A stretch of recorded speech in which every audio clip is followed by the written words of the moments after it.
আছে। তেওঁলোক তাত বহি থাকিব নাথাকিব, তেওঁলোকে কি কৰিব নকৰিব সেয়া কিন্তু ৰাইজেহে বিচাৰ কৰিব। আৰু ৰাইজে সেইখিনি নিজৰ ৰণসংকাৰেৰে নিজৰ বলিষ্ঠ কণ্ঠৰে এতিয়া প্ৰমাণিত কৰি আছে। তাতো যদি তেওঁলোকে কাণসাৰ নকৰে তেতিয়াহ'লে আৰু কিমান দিনলৈ তেওঁলোকে থাকিব সেইখিনি প্ৰমাণ তেওঁলোকে হাতে হাতে নিজেই পাব। জাতীয় নায়ক বুলি কোৱা আমাৰ মুখ্যমন্ত্ৰীগৰাকী সৰ্বানন্দ সোণোৱাল ডাঙৰীয়াক জাতীয় নায়ক বুলি কোৱা হৈছিলে, কিন্তু কালিৰে পৰা তেওঁক প্ৰাক্তন জাতীয় নায়ক বুলিহে অভিহিত কৰা হৈছে।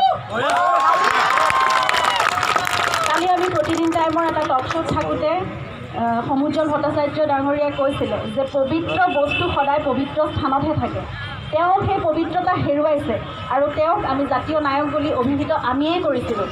কিন্তু সেইখিনি যিখিনি আমি মৰম দি পেলাই সেই উপাধি দিছিলোঁ তাৰ যোগ্য আজি তেওঁ নহয়। গতিকে সেই যোগ্যতা তেওঁ নিজৰ কৰ্মৰে হেৰুৱাইছে। আজি যদি তেওঁ ৰাইজৰ কাষত থিয় হ'লহেঁতেন তেওঁ কাইলৈও সেই গাদীত বহুত আমি মৰমেৰে বহুত শ্ৰদ্ধাৰে তেওঁক আকৌ বহালোহেঁতেন। কিন্তু তেওঁ আজি সেই গাদীৰ কাৰণে তেওঁ সেই ক্ষমতা ধৰি ৰাখিবৰ কাৰণে ৰাইজৰ ফালে পিঠি দিছে আৰু কৈছে যে কোনো ধৰণৰ আন্দোলন হোৱাই নাই। আৰু যিখিনি আন্দোলন কৰিবলৈ ওলাই আহিছে সেই সকলোবোৰে এটা খুব বেয়া কামহে কৰিছে। জাতিৰ উন্নতিত, জাতীয় উন্নতিত, অসমৰ উন্নতিত সেয়া বোলে এটা হেঙাৰ স্বৰূপে আমি গোটেইবোৰে থিয় দিছোঁ আৰু ৰাইজে বুজা নাই।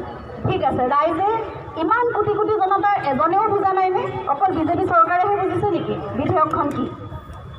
তেওঁলোকেহে জানিছে যে অসমখনৰ কাৰণে এইখন খুবেই উপকাৰী আৰু আমাৰ জাতীয় সত্তাৰ উন্নতিৰ কাৰণে, আমাৰ অস্তিত্বৰ কাৰণে এই বিধেয়কখনে সাংঘাতিক ধৰণেৰে কিবা এটা কৰিব।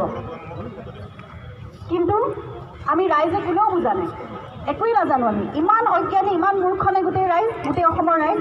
আজি নতুন প্ৰজন্মই নিজৰ পঢ়া শুনা বাদ দি পৰীক্ষাৰ সময়ত গোটেই ৰাতি কটনৰ বাহিৰত কালি আমি বহিছোগৈ ৰাতি।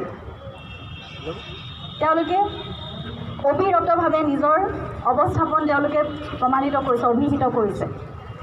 পৰীক্ষাৰ মাজতো তেওঁলোকে দিনে নিশাই নিজৰ সংগ্ৰাম চলাই আছে। সেইদিনাখন সকলোৱে গুৱাহাটী বিশ্ববিদ্যালয়